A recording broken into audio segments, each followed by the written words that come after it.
नमस्कार दोस्तों, good evening. आप सभी का बहुत बहुत स्वागत है हमारे यूट्यूब चैनल कैरियर परिवार में। मैं मुकेश कुमार आप सबका बहुत बहुत स्वागत करता हूं। चलिए दोस्तों, हम लोग आज का क्लास शुरू करते हैं। और आप सभी का जो श्रृंखला चल रहा है भारत का भूगोल, भारत का भूगोल में आपका 2 क्लास आपका कंप्लीट करवा दिया गया है। आज होगा भारत का भूगोल का तीसरा क्लास, जिसमें हम लोग देखेंगे 50 से ज़्यादा, यानी कि 50, 60, 70 तो आपका मेन प्रश्न है, लेकिन इसके अलावे आपको लगभग 100 प्रश्न हम ज़्यादा आपको करवाने वाले हैं। यहाँ पर लगभग 150 से 200 प्रश्न यहाँ पर आपका कंप्लीट हो जाएगा, वो भी भारत के मानचित्र के द्वारा। तो बने रहिए शुरू से अंत तक, क्योंकि ये भारत का भूगोल से आपको 10 क्वेश्चन एग्जाम में पूछा जाएगा प्रधान शिक्षक में। और इसके अलावा अगर ये सवाल कर लेते हैं तो हर एक एग्ज़ाम के लिए आपका ये क्वेश्चन पूछा जाता है। चलिए, तो आज का क्लास हम लोग शुरू करते हैं। और हमारे क्लास में अगर अभी तक आप नहीं जुड़े हैं तो आप जुड़ जाइए, क्योंकि 9 बजे से आपका डेली लाइव क्लास होता है। ये जो नंबर देख रहे हैं 7857824310, ये आपका व्हाट्सएप ग्रुप का नंबर है। तो आप इस नंबर पे मैसेज कीजिए और वहाँ पर जो प्रक्रिया है उसको पूरा कीजिए और जुड़ जाइए। 28 तारीख से आपका न्यू बैच स्टार्ट हुआ है, जिसमें डीएलएड का भी 2 यूनिट समाप्त हो गया है। मैथ का आपको 5 चैप्टर कंप्लीट हो गया है। उसके अलावा ज्योग्राफी का यहाँ पर 2 क्लास आपका कंप्लीट हो गया है। आज इसका तीसरा क्लास है। आपको हमसे जुड़ने के लिए सभी नोट्स आपको मिल जाएगा। इसमें 351 आपको चार्ज लगेगा, है ना। मात्र 351 आपको एक बार पेमेंट करना है और उसके बाद आप हमारे क्लास में जुड़ जाइए। आप इस दोनों में से किसी नंबर पर दोस्तों 351 पेमेंट करके स्क्रीनशॉट ले लीजिएगा। और ये जो नंबर दिख रहा है 7857824310, आप इस नंबर पर स्क्रीनशॉट भेज दीजिएगा। वहाँ पर आपको ग्रुप में जोड़ दिया जाएगा और सभी PDF आपको वहाँ पर प्रोवाइड करा दिया जाएगा। और डेली 9 बजे से क्लास भी आपको मिलेगी, ठीक है। हमारा टेलीग्राम ग्रुप है, तो टेलीग्राम ग्रुप को आप ज़रूर से ज़रूर ज्वाइन कीजिए, क्योंकि यहाँ पर भी आपको क्वेश्चन मैं डालते रहता हूँ, जहाँ से आपकी तैयारी होते रहेगी। चलिए, हम लोग आज शुरू करते हैं। वीडियो को सभी लोग एक बार लाइक कर दीजिएगा, जितने लोग आ गए हैं, ठीक है। चलिए, वीडियो को लाइक कर दीजिए और चैनल पर नए हैं तो सब्सक्राइब कर लीजिएगा, ताकि 9 बजे से आपको नोटिफिकेशन मिल सके। पहला प्रश्न कह रहा है कि काराकोरम श्रृंखला का प्राचीन नाम क्या है। देखिए, काराकोरम जो है ना, ये इसी को कहा जाता है दोस्तों K2, है ना। काराकोरम जो पर्वत श्रृंखला है, इसकी जो सबसे ऊंची चोटी है इसको कहते हैं K2, है ना। इसी को काराकोरम पर्वत श्रृंखला की ही सबसे ऊंची चोटी है K2। इसी को गॉडविन ऑस्टिन भी कहा जाता है K2 को। और इसका पूछ रहा है कि प्राचीन नाम क्या है आपका, ठीक है। ये जो पर्वत है ये आखिर है कहाँ पर, तो भारत का जो ऊपर वाला जो ये पोर्शन है, तो यहाँ पर आपको K2 देखिए मिलेगा, आपको लिखा हुआ। आप भारत का आपको अगर आपके पास मानचित्र है तो वहाँ पर देखिएगा, तो यहीं पर आपको देखने मिलेगा आपको K2, ठीक है। इसका प्राचीन नाम आप याद रखिएगा, कृष्णगिरी इसको पहले कहा जाता था, ठीक है। प्राचीन नाम क्या है, कृष्णगिरी, ठीक है। चलिए, दूसरा सवाल है आपका कि भारतीय प्रायद्वीप किसका भाग है। ये तो मैंने कई बार बता दिया कि जो भारतीय प्रायद्वीप है ना, भारतीय प्रायद्वीप किसको कहते हैं, तो प्रायद्वीप वैसे क्षेत्र को कहा जाता है जो 3 ओर से जल से घिरा हुआ हो और 1 ओर से स्थल हो। यानी कि ऊपर में क्या है, स्थल है, इधर आपका जल है, इधर भी आपका जल है और नीचे भी आपका क्या है, जल है। तो 3 ओर से जल हो, 1 ओर से स्थल हो, वैसे घिरे हुए क्षेत्र को कहा जाता है प्रायद्वीप। और ये है आपका भारतीय प्रायद्वीप। तो भारतीय प्रायद्वीप जो है ये किसका भाग है, तो गोंडवाना लैंड का भाग है, ठीक है। जब हमारी पृथ्वी दोस्तों अलग ये नहीं हुई थी, है ना, जितने 7 महादेश थे ना पहले आपस में मिले हुए थे, तो ऊपर वाले भाग को कहा जाता था अंगारा लैंड और नीचे वाले भाग को कहा जाता था गोंडवाना लैंड, ठीक है। और बीच में था आपका टेथिज सागर, ठीक है। तो भारत किसका भाग है, तो ये गोंडवाना लैंड का आपको भारत भाग है आपका, और यही गोंडवाना लैंड का हिस्सा है आपको प्रायद्वीपीय भारत। नेक्स्ट प्रश्न है आपका कि कुल्लू एवं स्पीति घाटी को जोड़ने वाला दर्रा। देखिए, कुल्लू और स्पीति जो घाटी है ये किस राज्य में है, तो ये है आपका हिमाचल प्रदेश में। एक एक चीज़ आप यहाँ से नोट करते चलिएगा, ठीक है। कह रहा है कि ये जो घाटी है जोड़ने वाला दर्रा कौन सा है, तो देस्सा और रोहतांग दर्रा। आप रोहतांग याद रखिएगा, रोहतांग ही आपको ऑप्शन में मिलेगा कि कुल्लू और स्पीति घाटी को जोड़ने वाला जो दर्रा है वो दर्रा है आपको रोहतांग दर्रा दोस्तों, है ना। ये चीज़ आप ध्यान में रखिएगा। अगला सवाल है कि लहासा का संपर्क अरुणाचल प्रदेश के किन दर्रों द्वारा होता है दोस्तों, तो बताइए लहासा का संपर्क किस दर्रा द्वारा होता है अरुणाचल प्रदेश के। तो इसका आंसर क्या दिया हुआ है, बामुला दर्रा, है ना। देखिए बामुला दर्रा को इसको कई नामों से जाना जाता है ना। आपको ऑप्शन में बुमला दर्रा भी दे सकता है, ठीक है, ऑप्शन में लिख सकता है बुमला दर्रा, या फिर आपको दे सकता है बूम दर्रा, है ना, या फिर आपको बूम दर्रा भी यहाँ पर दे सकता है। तो ये दोनों एक ही है, बुमला दर्रा या फिर बूम दर्रा, ठीक है। तो ये है आपको लहासा का संपर्क अरुणाचल प्रदेश के दर्रा, मतलब कि इसको जोड़ा जाता है आपको बुमला दर्रा द्वारा। नेक्स्ट प्रश्न है आपका कि स्टोर हाउस ऑफ मिनरल्स। जी हाँ, बहुत इंपॉर्टेंट सवाल है और कई बार आ चुका है कि स्टोर हाउस ऑफ मिनरल्स किसको कहते हैं, तो छोटा नागपुर के पठार को। देखिए छोटा नागपुर का पठार का विस्तार आखिर कहाँ कहाँ है, तो आप झारखंड गए होंगे, है ना। झारखंड में, क्योंकि ये पहले तो बिहार का ही हिस्सा था, लेकिन ये बिहार से अलग हो जाने की वजह से जितना भी मटेरियल था वो चला गया आपको सभी झारखंड में। तो यहाँ पर देखिए एक मिलेगा, बिहार से अलग हुआ है। कब अलग हुआ बिहार से झारखंड, तो 15 नवंबर 2000 ईस्वी को बिहार से ये अलग हुआ है। 15 नवंबर 2000 को याद रखिएगा। और जितने भी खनिज संसाधन थे वो सब कहाँ चला गया, छोटा नागपुर, ठीक है। तो झारखंड में जो है ना वो मेन छोटा नागपुर वाला क्षेत्र है। इसके अलावे छोटा नागपुर का जो क्षेत्र है थोड़ा बहुत आ गया है उड़ीसा वाले क्षेत्र में भी, थोड़ा बहुत छत्तीसगढ़ वाले क्षेत्र में भी, ठीक है। तो ये पूरा एरिया को कहा जाता है छोटा नागपुर का पठार आपको, और इसको कहते हैं स्टोर हाउस ऑफ मिनरल्स, ठीक है।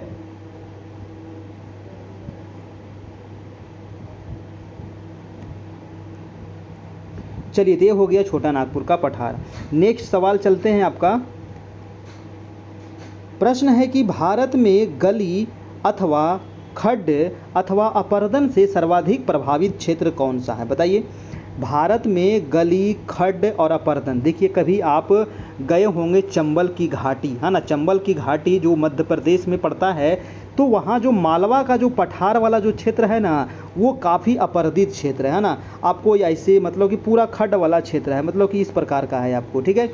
चंबल के जो डाकू भी आपने सुने होंगे, तो उस समय यहाँ पर सभी लोग छुपा करते थे आपको, है ना। बहुत सारे फिल्म का शूटिंग भी यहाँ पर हुआ है। तो ये मालवा के पठार वाला क्षेत्र में हुआ, ये मध्य भारत में पड़ता है आपका, मालवा का पठार यहाँ पर ही है आपका, ठीक है, इस क्षेत्र में है आपका, ठीक है। चलिए नेक्स्ट सवाल है आपका कि सोन एवं चंबल नदियाँ, जी हाँ, सोन एवं चंबल नदियाँ किस दिशा में प्रवाहित होती है, बताइए। तो सोन और चंबल नदियाँ जो प्रवाहित होती है दोस्तों, ये आपको उत्तर दिशा में प्रवाहित होती है। देखिए ये नदी निकलती कहाँ से है ना, ये नदी निकलती कहाँ से है, तो ये नदी मध्य भारत से निकलती है, यानी कि एमपी से निकलती है, ठीक है।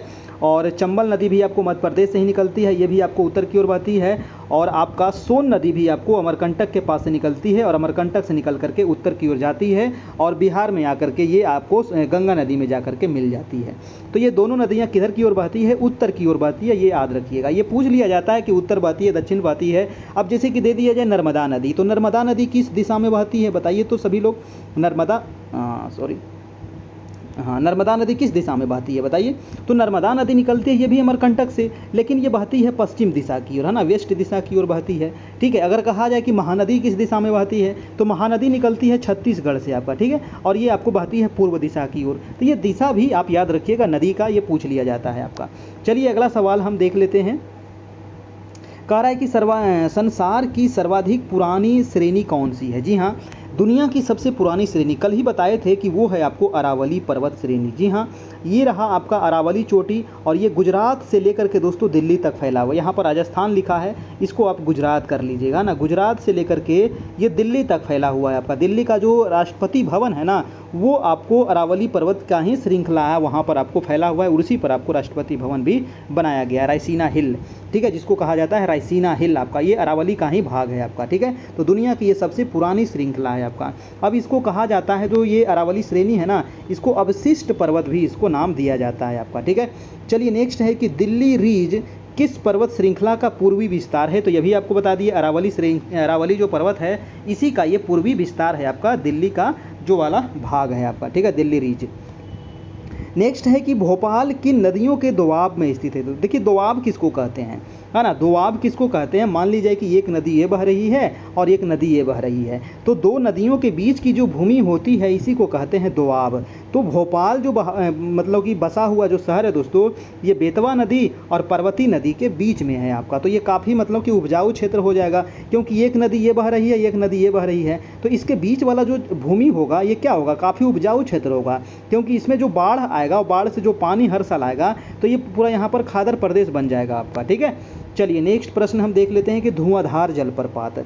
बताइए कि धुआंधार जलप्रपात इतना इंपॉर्टेंट है ना, कई बार आपको पूछा हुआ है धुआंधार जलप्रपात किस नदी पर है, कहाँ है, ठीक ना। तो ये आप याद रखिएगा, तो ये है आपको जबलपुर में, और जबलपुर कहाँ है तो मध्य प्रदेश में, और ये किस नदी पर है तो ये नर्मदा नदी पर है। ठीक है, याद रखिएगा दोस्तों, नर्मदा नदी। नर्मदा नदी कहाँ से निकलती है तो अमरकंटक से निकलती है। कहाँ जाकर के गिरती है, खंभात की खाड़ी के पास अरब सागर में जाकर के गिरती है।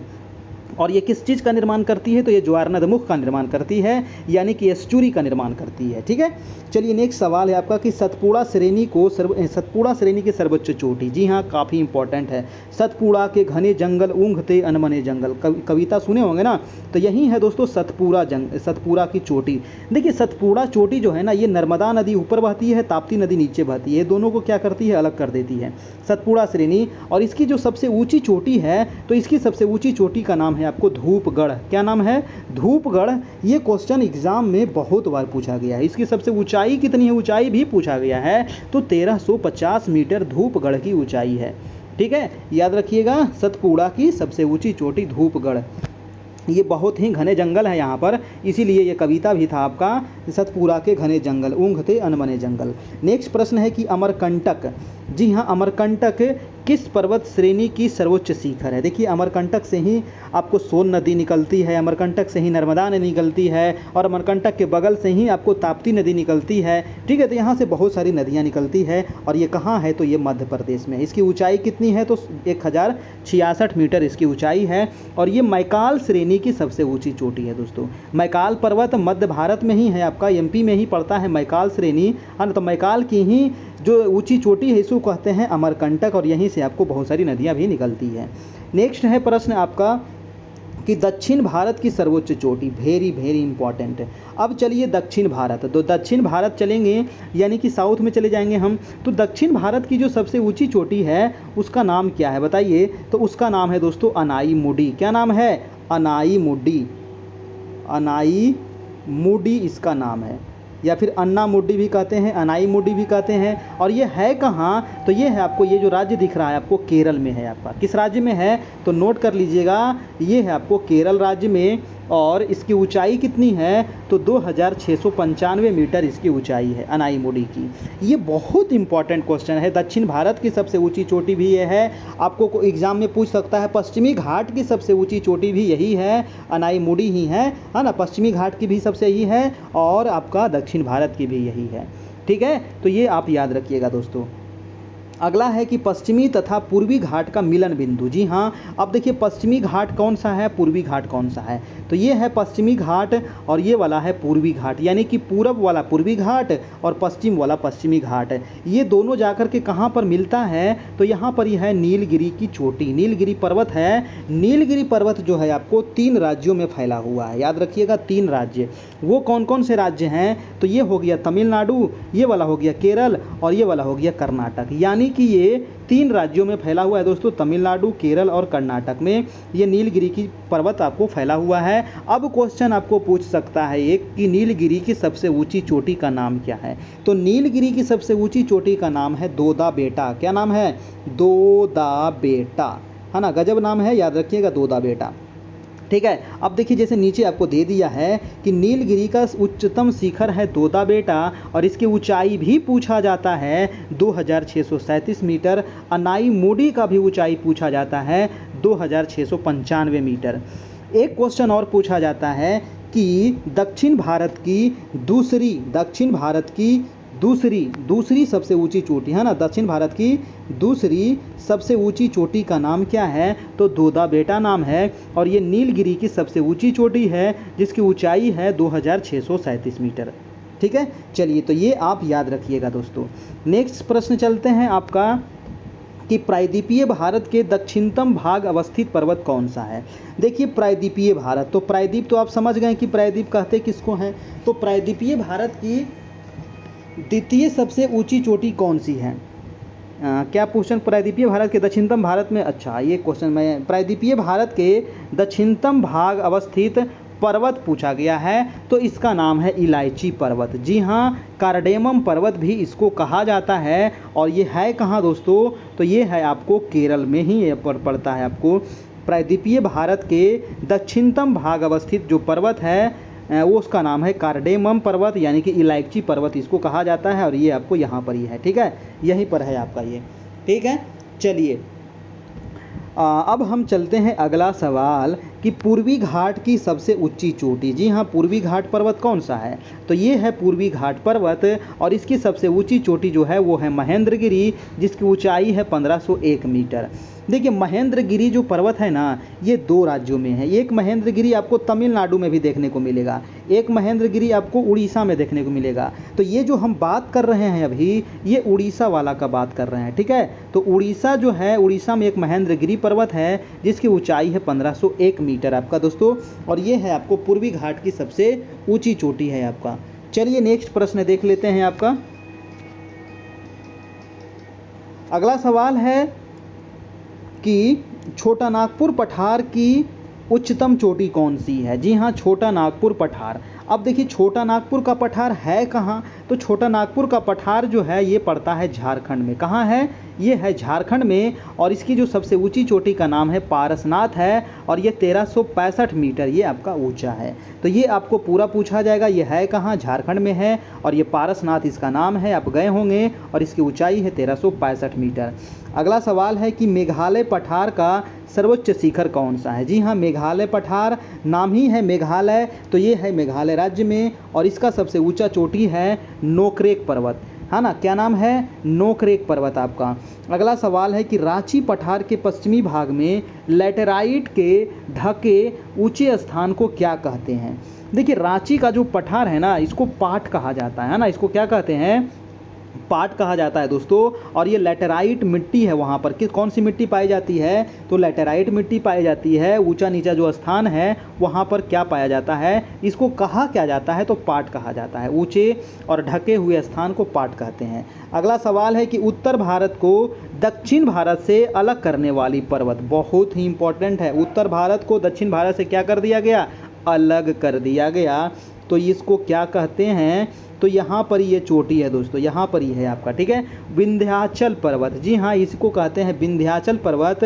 उत्तर भारत को दक्षिण भारत से ये अलग करती है आपका विंध्याचल पर्वत।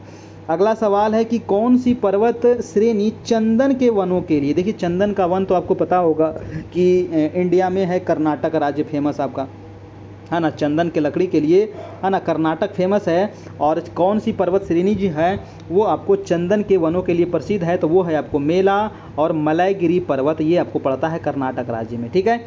चलिए नेक्स्ट है कि नर्मदा नदी किस प्रकार की घाटी है। नर्मदा नदी, देखिए नर्मदा नदी के बारे में भी आपको बताए थे कि अमरकंटक से निकलती है, और ये किस प्रकार की घाटी है, तो ये भी आपको मैंने 1-2 बार बता चुका हूँ पहले कि ये जो घाटी है दोस्तों, ये घाटी है आपको भ्रंश घाटी। भ्रंश घाटी किसको कहते हैं, भ्रंश घाटी मतलब कि जैसे कि मान लिया जाए ये स्थल है आपका, तो बीच वाला जो इसका हिस्सा जो होता है ना, कि बीच वाला हिस्सा क्या होता है कि टूट जाता है, और टूट करके ये क्या हो गया है, नीचे आ गया है आपका। और इसी क्षेत्र से होकर के ये नदी आपका बहती है, यानी कि बीच वाला जो हिस्सा है वो धंस गया है, या फिर ये दोनों भाग ऊपर उठ गया है। तो इस क्षेत्र से जो नदी बहती है उसको कहते हैं भ्रंश घाटी, ठीक है। और इस क्षेत्र से जो नदियाँ बहती है ना, उसकी धारा काफ़ी तीव्र होती है, ठीक है। तो ये चीज़ आप याद रखिएगा। और यही कारण है कि ये भ्रंश घाटी से बहती है, इसकी धारा काफ़ी तीव्र है, और धारा तीव्र होने की वजह से ये डेल्टा का निर्माण नहीं कर पाती है, और ये ज्वारनद मुख यानी कि एस्चुरी का निर्माण करती है आपका,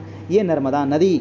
नेक्स्ट है कि कश्मीर में करेवा झीलें कहाँ पाई जाती है। तो कश्मीर में जो करेवा झील है ये पीर पंजाल के पार्श्व में पाया जाता है आपको, ठीक है, याद रखिएगा, पीर पंजाल के पार्श्व में।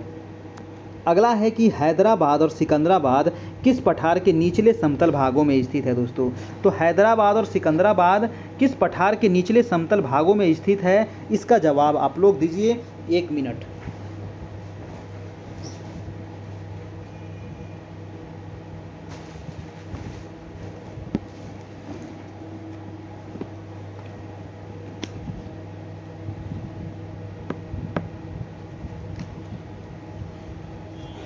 चलिए, तो हैदराबाद और सिकंदराबाद जो है ये किस पठार के निचले समतल भागों में स्थित है, ये क्वेश्चन पूछा गया है।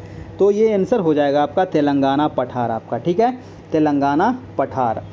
चलिए, तेलंगाना पठार तेलंगाना में ही है आपका। नेक्स्ट प्रश्न है कि कृष्णा, तुंगभद्रा और कावेरी नदियाँ किस पठार से होकर के प्रवाहित होती है। देखिए, कृष्णा नदी, तुंगभद्रा नदी और कावेरी नदी, ये तीनों जो नदियां हैं कर्नाटक पठार से होकर के प्रवाहित होती है आपका, ठीक है। कहाँ से? तो ये राज्य है आपका कर्नाटक, और इसी से होकर के तीनों नदियां प्रवाहित होती है आपका, है ना।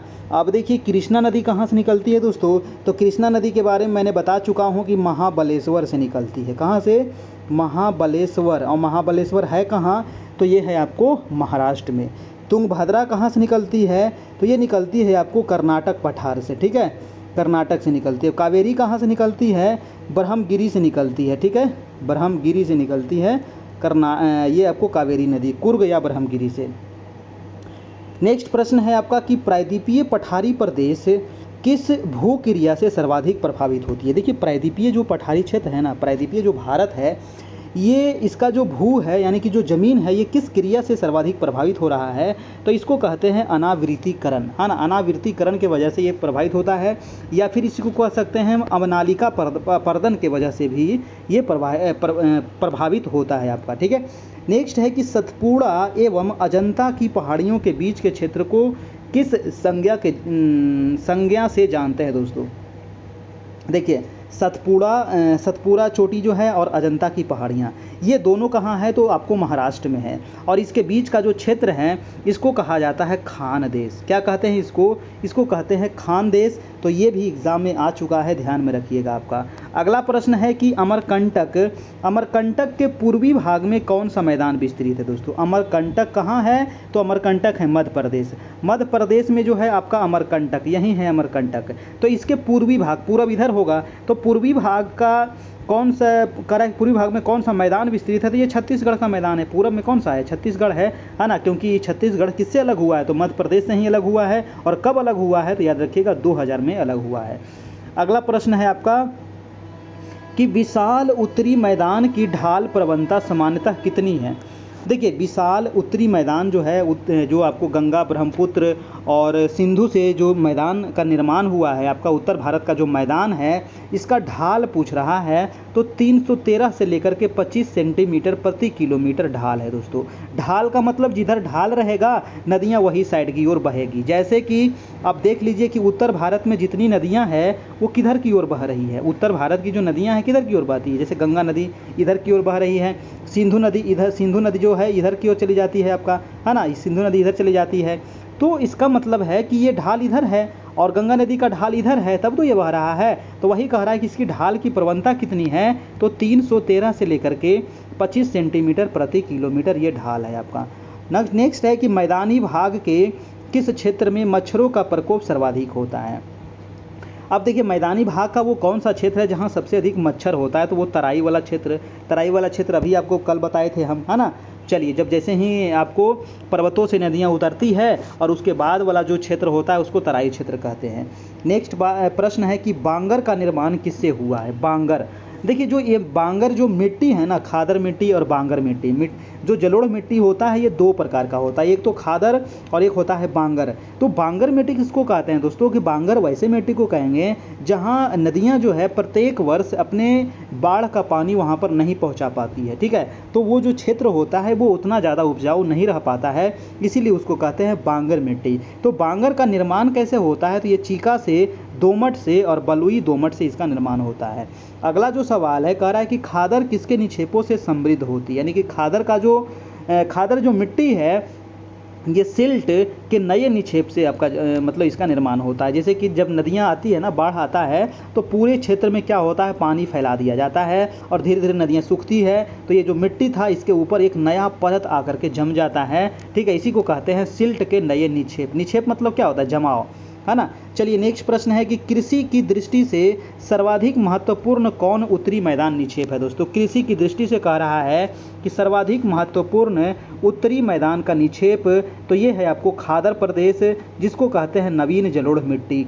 इसी को एक अन्य नाम है, जैसे कि बांगर को कहा जाएगा पुरानी जलोढ़ मिट्टी और खादर को कहा जाता है नवीन जलोढ़ मिट्टी। तो ये याद रखिएगा, बांगर को दूसरा नाम क्या है, पुरानी जलोढ़ मिट्टी, खादर का दूसरा नाम क्या है, तो पुरानी नवीन जलोढ़ मिट्टी। ठीक है, तो ये चीज़ आप याद रखिएगा, बांगर पुरानी और खादर नई। प्रश्न है कि भारत में कार्बी एंगलोंग पहाड़ियाँ, बहुत इंपॉर्टेंट है ये पहाड़ी, याद रखिएगा। कार्बी एंगलोंग पहाड़ी कई बार एग्जाम में आया है कि ये किस राज्य में है, तो ये है असम राज्य में। ठीक है, असम राज्य में है कार्बी एंगलोंग की पहाड़ियाँ। अगला सवाल है कि हिमालय की किस नदी ने जलोढ़ शंकुओं का निर्माण नहीं किया है। देखिए वो है नदी आपका घाघरा नदी। घाघरा नदी जो है दोस्तों, ये कहाँ से निकलती है, तो ये निकलती है मानसरोवर झील, आपको पता होगा है ना, मानसरोवर झील आपका है तिब्बत में, तो मानसरोवर के बगल में से ही आपको घाघरा नदी निकलती है। ठीक है, घाघरा नदी को वहाँ से निकलने के बाद ये चली जाती है नेपाल में। ठीक है, ये नेपाल में चली जाती है और नेपाल में इसको क्या कहते हैं, तो कर्णाली नदी इसी को कहा जाता है। नेपाल में इसका नाम है कर्णाली नदी, यानी जैसे जैसे ये घूमेगी इसका नाम क्या होगा, बदलते जाएगा।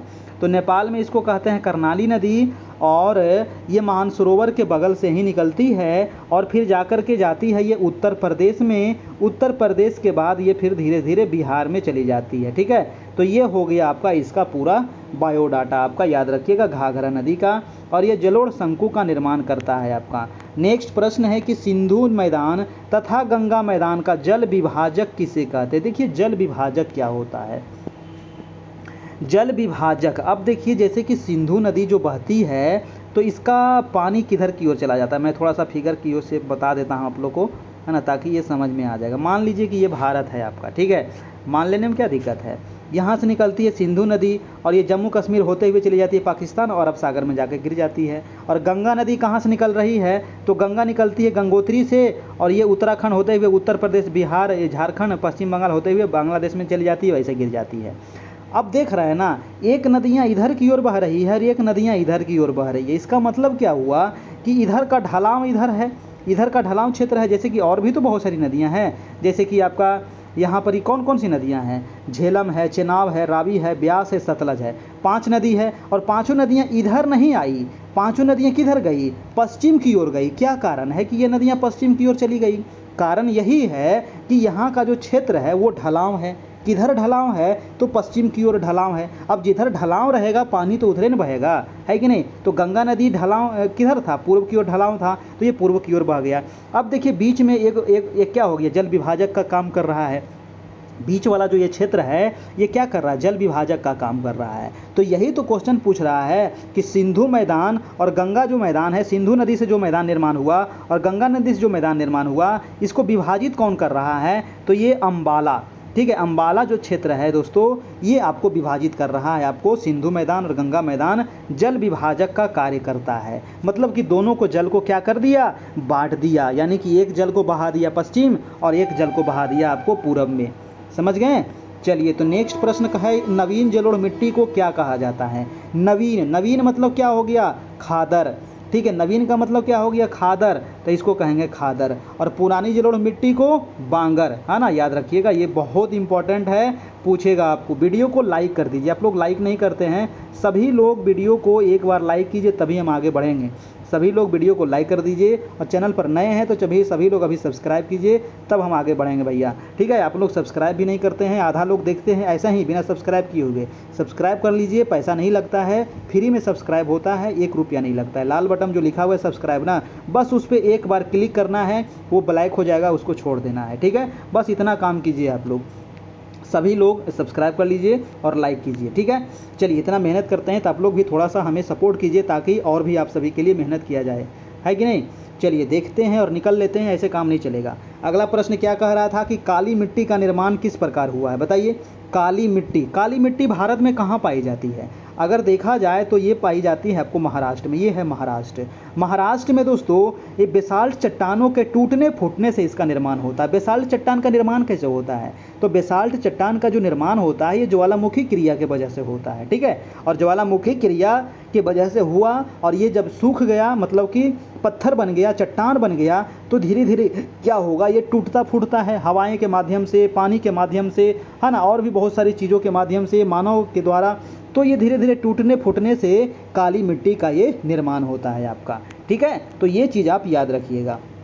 नेक्स्ट है कि काली मिट्टी को किस अन्य नाम से भी जाना जाता है। देखिए, काली मिट्टी को दूसरा नाम भी जाना जाता है इसको, इसी को कहते हैं रेगुर मिट्टी और इसी को कहते हैं लावा मिट्टी। ठीक है, याद रखिएगा। लावा मिट्टी क्यों कहा जाता है, क्योंकि ये आपको ज्वालामुखी क्रिया से बना है आपका, ज्वालामुखी क्रिया से बेसाल चट्टान बना, और बेसाल चट्टान बना तो टूटा फूटा, तो ये बन गया आपको काली मिट्टी, है ना। यानी कि लावा क्या हो गया, इसका दादा हो गया आपका, है ना, काली मिट्टी का दादा हो गया, बेटा हो गया बेसाल्ट, उसके बाद बन गया ये पोता, है ना। तो याद रखिएगा, आपको काली मिट्टी का निर्माण होता है आपको किससे, तो लावा से, या फिर रेगुर मिट्टी इसको कहते हैं, या फिर लावा मिट्टी कहते हैं, और ये बेसाल्ट चट्टान से निर्माण होता है इसका।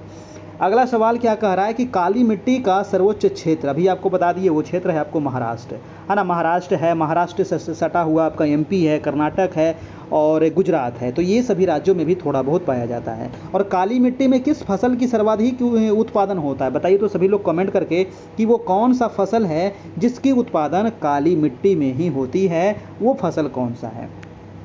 चलिए, नेक्स्ट प्रश्न है कि काली मिट्टी का रंग काला क्यों होता है। बताइए काला क्यों होता है भाई, है ना। तो काला क्यों होता है, इसका कारण यही है कि टिटेनीफेरस मैग्नेटाइट एवं जीवाश्म के वजह से ये काला होता है। ठीक है, चलिए, कुल्लू घाटी किस फल के लिए विख्यात है। कुल्लू घाटी यानी कि हिमाचल प्रदेश वाला जो क्षेत्र है, तो यहाँ सेव बहुत अधिक उत्पादन होता है ना। क्या चीज़ का, सेव काफ़ी अधिक मात्रा में उत्पादन होता है कुल्लू घाटी में। अगला प्रश्न है कि भारतीय महाद्वीपीय मग्न तट की चौड़ाई किस तट पर अधिक है। दोस्तों देखिए, मग्न तट, इसको समझ लीजिए थोड़ा सा फिगर के माध्यम से। ये रहा आपका पूर्वी तट, ठीक है, ये रहा आपका पश्चिमी तट। देखिए, पूर्वी तट जो है ना, ये मैदान चौड़ा है, पूर्वी तट का जो मैदान है ना, ये काफ़ी चौड़ा है, इतना चौड़ा है, ठीक है। जबकि पश्चिमी तट इतना ही चौड़ा है, इसका इतना ही चौड़ा है ना, ये मैदान। लेकिन यहाँ क्वेश्चन पूछ रहा था मग्न तट। मग्न तट मतलब क्या हो गया, जलमग्न तट। मग्न तट का मतलब क्या हुआ, जलमग्न। तो ये वाला जो क्षेत्र है ना, ये जलमग्न क्षेत्र है। क्या है, जलमग्न है। और जलमग्न होने की वजह से यहाँ पर पानी वाला जहाज और बंदरगाह बनाने में काफ़ी आसानी हुआ है। तो वही क्वेश्चन पूछ रहा था दोस्तों कि भारतीय जो महाद्वीपीय जो मग्न तट की चौड़ाई किस तट पर अधिक है। तो पूर्वी इधर है और पश्चिमी इधर है, तो सबसे अधिक जो मग्न तट वाला क्षेत्र है वो हो जाएगा पश्चिमी तट। अगर क्वेश्चन पूछ लिया जाता कि कौन सा मैदान पूर्वी घाट जो मैदान है और पश्चिमी घाट में जो मैदान है वो सबसे ज़्यादा चौड़ा किसका है, अगर मैदान की बात करता तब हो जाता पूर्वी तट, ठीक है। लेकिन यहाँ पर मग्न तट कहा है तो हो जाएगा पश्चिमी घाट। ये इस पर थोड़ा सा आप गौर कीजिएगा। नेक्स्ट प्रश्न पे चलते हैं कि किस तट पर वर्षा लौटते हुए मानसून से होता है। अभी तो मानसून लौट नहीं रहा है, लेकिन एक महीना के बाद यानी कि सितंबर से क्या होगा, धीरे धीरे मानसून लौटना शुरू कर देगा, ठीक है। अगस्त भर मानसून सक्रिय रहेगा, सितंबर से क्या होगा, मानसून लौटने लगेगा। और लौटते हुए मानसून से सितंबर अक्टूबर जा कर के नवंबर में जा कर के, है ना, तो सितंबर अक्टूबर में मानसून लौटता है, धीरे धीरे शुरुआत हो जाता है, उस समय से शुरुआत होता है और नवंबर दिसंबर होते होते ये पूरा भारत से लौट जाता है। और यही कारण है कि जाड़े के दिनों में, है ना, भारत में जाड़े के दिनों में ये वाला जो क्षेत्र है ना, ये वाला क्षेत्र, इसी को कहते हैं कोरोमंडल तट। क्या कहते हैं, कोरोमंडल, है ना, इसको कहते हैं कोरोमंडल तट। और यहाँ पर आपको होता है दोस्तों ठंडे के दिनों में वर्षा। और ये वर्षा कैसे होती है, वर्षा जो होती है यहाँ पर है आपको पूर्वी मतलब कि उत्तर पूर्वी क्षेत्र, और यहाँ से ये हवाएं का चलती है। लेकिन जब ये हवाएं चलती है तो ये सूखा हवा रहता है, लेकिन आती है ये बंगाल की खाड़ी में, है ना, ये बंगाल की खाड़ी वाला क्षेत्र है, तो यहाँ से नमी चुरा लेती है और ये पूर्वी घाट पर्वत यहाँ पर जाकर के टकराती है और यहाँ पर ये ठंडे के दिनों में वर्षा करती है। तो इसको लौटते हुए मानसून भी कहा जाता है और जाड़े के दिनों में वर्षा भी कहा जाता है आपको। और ये कोरोमंडल तट पर सबसे अधिक मात्रा में होता है आपका।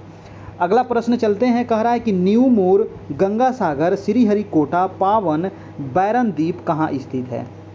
बहुत इंपॉर्टेंट प्रश्न है, कई बार यहाँ से क्वेश्चन पूछा जाता है और ये सभी जो है आपको बंगाल की खाड़ी में है। न्यू मोर द्वीप, है ना, न्यू मोर द्वीप अभी जो विवादित द्वीप है आपका भारत और बांग्लादेश के बीच में, है ना, गंगा सागर भी वहीं पर है आपका, श्रीहरिकोटा उड़ीसा के पास है, पावन हो गया, बैरन द्वीप हो गया, ये सभी है आपको दोस्तों बंगाल की खाड़ी में, है ना, याद रखिएगा। नेक्स्ट है आपका प्रश्न नेक्स्ट है कि गांधेर, एलिफेंटा, मिनिकॉय द्वीप, वेलिंगटन द्वीप कहाँ स्थित है। तो ये भी क्वेश्चन कई बार पूछा गया है। वेलिंगटन द्वीप, मिनिकॉय द्वीप, एलिफेंटा, गांधेर, तो ये सब पड़ता है दोस्तों अरब सागर में। कहाँ है, तो ये अरब सागर में है और बंगाल की खाड़ी दोनों वाला आप याद रखिएगा। ये महत्वपूर्ण द्वीप है जो आपको एग्जाम में पूछा जाता है।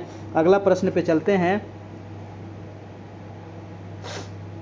अगला सवाल है कि मुंबई से गोवा, बहुत इंपॉर्टेंट सवाल है दोस्तों, मुंबई से गोवा। अब चलिए, मुंबई टू गोवा फिल्म देखे होंगे ना। चलिए, तो ये रहा मुंबई और ये रहा छोटा सा गोवा यहाँ पर, है ना। तो ये मुंबई है, ये छोटा सा गोवा है। तो मुंबई से गोवा वाला जो तट है दोस्तों, इसको कहते हैं कोंकण तट। क्या कहते हैं, कोंकण तट कहा जाता है। मुंबई से गोवा के पश्चिमी तट की संज्ञा को कहा जाता है कोंकण तट, याद रखिएगा। अब देखिए अगला जो सवाल है ना, अगला जो सवाल है वो है कनारी तट। कनारी तट को ही कहा जाता है एक और नाम से काकीनाड़ा तट। क्या कहते हैं, काकीनाड़ा। काकीनाड़ा तट किसको कहते हैं, तो ये गोवा से लेकर के मंगलोर तक के तट को कहते हैं कनारी तट या फिर काकीनाड़ा तट।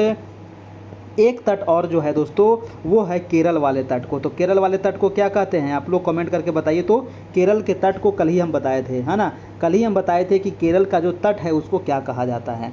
नेक्स्ट प्रश्न चलते हैं आपका कि कछारी प्रदेश में किस प्रकार की मिट्टी पाई जाती है। कछारी प्रदेश, देखिए कछारी क्षेत्र में पाई जाती है आपको खादर मिट्टी, है ना। खादर मिट्टी को ही कहते हैं नवीन जलोढ़ मिट्टी, ये भी आप बता दिया गया है। नेक्स्ट है कि बांगड़ की स्टेपी भूमि अरावली के किस तरफ विस्तृत है। देखिए बांगड़ जो आपको पुरानी जलोढ़ मिट्टी है ना, उसका स्टेपी जो भूमि है ये अरावली जो पर्वत है इसके किस तरफ फैला हुआ है, तो अरावली के पूर्व भाग में ये फैला हुआ है। ठीक है, याद रखिएगा, ये भी क्वेश्चन पूछा गया है, घुमा फिरा करके आपको पूछा जाता है। नेक्स्ट प्रश्न है आपको कि किस डेल्टाई मैदान को दक्षिण भारत का गौरव कहा जाता है। दोस्तों वो कौन सा डेल्टाई मैदान है जिसको दक्षिण भारत का, ये पूरे भारत नहीं है, दक्षिण भारत का गौरव किस डेल्टाई मैदान को कहते हैं, तो कावेरी के डेल्टाई मैदान को। कावेरी नदी जो है और इससे जो डेल्टा का निर्माण होता है उसको कहते हैं दक्षिण भारत का गौरव। और इसका निर्माण कहाँ पर होगा, तो बंगाल की खाड़ी में होगा। ठीक है, क्योंकि बंगाल की खाड़ी में ही जाकर के एक नदी गिरती है आपका। अगला है कि कच्छ की खाड़ी किसको अलग करती है दोस्तों, कच्छ की खाड़ी। अब देखिए कच्छ की खाड़ी कहाँ पर रहेगा, तो कच्छ में ही रहेगा, यहाँ पर यह है कच्छ की खाड़ी आपका। ठीक है, ये वाला जो है ना ये है कच्छ की खाड़ी। मैं इसको अलग पॉइंट से देख, ये वाला है कच्छ की खाड़ी। ठीक है, तो ये किसको अलग करती है, तो कच्छ और काठियावाड़ प्रायद्वीप को। देखिए गुजरात का जो तट है ना इसको कहते हैं काठियावाड़ तट। क्या कहते हैं, गुजरात के तट को काठियावाड़ तट कहते हैं और ये कच्छ और काठियावाड़ प्रायद्वीप को अलग करता है कच्छ की खाड़ी, ये आप याद रखिएगा। अगला प्रश्न है कि कैम्बे की खाड़ी किसको अलग करती है। कैम्बे की खाड़ी, कैम्बे की खाड़ी कौन सी है दोस्तों बताइए। तो कैम्बे की खाड़ी जो है ना ये काठियावाड़ प्रायद्वीप और गुजरात को अलग करती है, कैम्बे की खाड़ी, और ये भी गुजरात के पास ही है आपका। ठीक है, तो ये सब क्वेश्चन आपको बार बार एग्जाम में रिपीट होते रहता है, आप याद रखिएगा। अगला है कि एशिया में सबसे खारे जल का झील कौन सा है। जी हाँ, एशिया का सबसे खारे जल का झील है वो है चिल्का झील। और ये चिल्का झील है कहाँ, तो ये है आपको उड़ीसा राज्य में। ठीक है, चिल्का झील कहाँ है, तो उड़ीसा राज्य में है, आपका आंसर हो जाएगा आपका चिल्का झील। तो ये रहा दोस्तों आज का ज्योग्राफी का महत्वपूर्ण कुछ प्रश्न, लगभग यहाँ पर 150 से 200 क्वेश्चन हम यहाँ पर कंप्लीट करवा दिए हैं, है ना। और इसको आप एक बार दो बार देखिएगा, आपको पूरा क्वेश्चन याद हो जाएगा। अगर नहीं याद हो रहा है तो आप उसको नोट कर लीजिएगा कुछ कुछ सवाल को, और इसका पीडीएफ आपको मिल जाएगा। इसमें 351 मात्र चार्ज है, जहां पर आपको ज्योग्राफी है, हिस्ट्री है, पॉलिटी है, आपका डीएलएड है, समान अध्ययन है, करेंट अफेयर है, मैथ है, सबका नोट्स आपको उपलब्ध करा दिया जाएगा। ठीक है, इस नंबर पे आप व्हाट्सएप पर आप मैसेज कीजिए 351 पेमेंट करके। कैसे पेमेंट करना है दोस्तों, तो आप इस नंबर पर या फिर इस नंबर, दोनों में से किसी नंबर पर आप पेमेंट कर दीजिए, फ़ोन पे, गूगल पे, पेटीएम के माध्यम से, और स्क्रीनशॉट लेकर के ऊपर वाला नंबर पर आप हमें भेज दीजिएगा 7857824310 पर। फिर आपको वहां पर ग्रुप में जोड़ दिया जाएगा और आपको मटेरियल सारा चीज़ प्रोवाइड करा दिया जाएगा। डेली 9 बजे से लाइव क्लास भी मिलेगी। ठीक है, चलिए तो आज इतना ही रहने देते हैं। और सीटेट की भी हमारे यहाँ क्लास चलती है, तो हिंदी संस्कृत की भी क्लास चल रही है। तो जो लोग अगर पेपर 1 पेपर 2 हिंदी संस्कृत जिनका भी कमज़ोर हो तो वो अभी क्लास ज्वाइन कर सकते हैं। और आगे सभी बैच आपका स्टार्ट होगा, जैसे कि आपका मैथ है, ईवीएस है, पेडागोजी है, सब चीज़ आपका स्टार्ट होगा आगे। ठीक है, जैसे जैसे स्टार्ट होते जाएगा आप लोग एडमिशन लेते चलिएगा। ने। और आज हमारा टेस्ट नंबर 3 यहाँ पर समाप्त होता है, भारत का भूगोल का। इसमें 2 क्लास अभी और होगा, भारत के भूगोल से संबंधित महत्वपूर्ण प्रश्नों का आपका ठीक है। तो आज हम इतना ही रहने देते हैं दोस्तों, और फिर हम मिलते हैं नेक्स्ट क्लास में। तब तक के लिए good night, good bye and take care.